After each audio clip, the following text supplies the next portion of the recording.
You got businesses all over the country who are not hiring because of the impact of this law. You've got other businesses that are reducing the hours for their employees because of this law. And so our message to the United States Senate is real simple. The American people don't want the government shut down, and they don't want Obamacare. So House Speaker John Boehner on Friday urging the Senate to pass the House bill that defunds Obamacare. Republican Senator Ted Cruz believes the GOP can win this battle if they stick together. Any vote for cloture, any vote to allow Harry Reid to add funding for Obamacare with just a 51-vote threshold, a vote for cloture is a vote for Obamacare. And I think Senate Republicans are going to stand side by side with Speaker Boehner and House Republicans listening to the people and stopping this train wreck that is Obamacare. All right, now Senator Cruz is determined, but some key Republicans in the Senate do not appear to be jumping on his bandwagon. Karl Rove is not in the Senate, but he's one of those who's not on the bandwagon.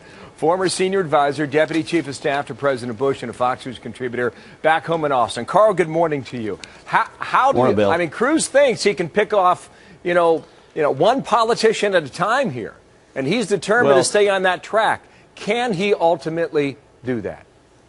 Well, look, this has been an ad hoc process. Let's go back to the beginning. On July 9th, Senator Mike Lee says we need to pass a continuing resolution to fund the government, but that removes the funding for Obamacare. He did this, as I understand it, without having ever broached the subject at the regular Thursday meeting of Republican senators. They have a lunch every Thursday. And if you want to try and convince your colleagues to come with you, that's the place where you say, I got an idea, let me run this by you. But apparently this didn't happen. And every step of this has been ad hoc. The first thing that happened was people said, wait a minute, the continuing resolution only affects discretionary spending, and 98%, 99% of the funding for Obamacare is mandatory. So Senator Cruz and Senator Lee said, well, we'll defund the mandatory side of it. So ad hoc or not, though, I mean, this stuff takes time. I mean, this is a big deal. You can see the calendar running down. And for Republicans, here's the problem they have. If you look at the bill in its current form, it's been gutted. Medicare cuts have been delayed. The employer mandate's been delayed. The verification of subsidies delayed. Out-of-pocket caps delayed. You've got 2,000 businesses and unions with the waiver. You've got Congress that have been given this waiver on the subsidies, been given subsidies that pay for the health care law. They're the ones who passed it in the first place. And what Republicans are saying is this, is that if you're going to delay it for all these organizations and people across the country, you should delay it for individuals as well, at least another year. Bill, you're conflating two strategies. Cruz-Lee is defund Obamacare. There's a separate strategy, which is delay. I think the delay strategy is the better way to go because you're right. The president has missed deadlines. He's delayed the pressure of Obamacare for corporations, but not for individuals.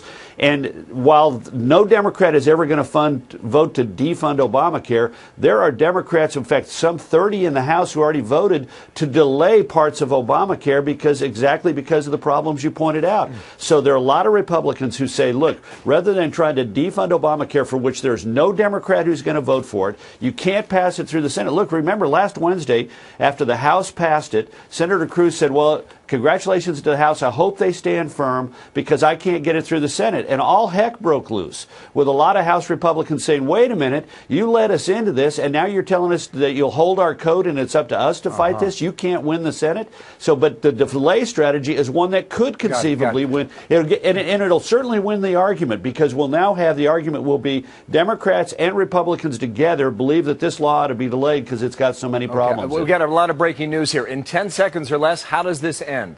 Can you do that? Well, we don't know. We don't know. In fact, a U.S. Senator called me yesterday morning and said, I'm going to be watching Senator Cruz on Fox News Sunday because I don't know what his next step is. I don't know what the end game is. And the Senator Cruz's end game is simply to have Republicans filibuster the law, the bill that passed through the Republican House until they get a promise from Senator Reid, the Democratic leader, that he's going to require 60 votes for any amendments. And he's never going to give him that agreement. Okay, more to come on this. Karl, thank you. Senator Lindsey Graham next hour on this.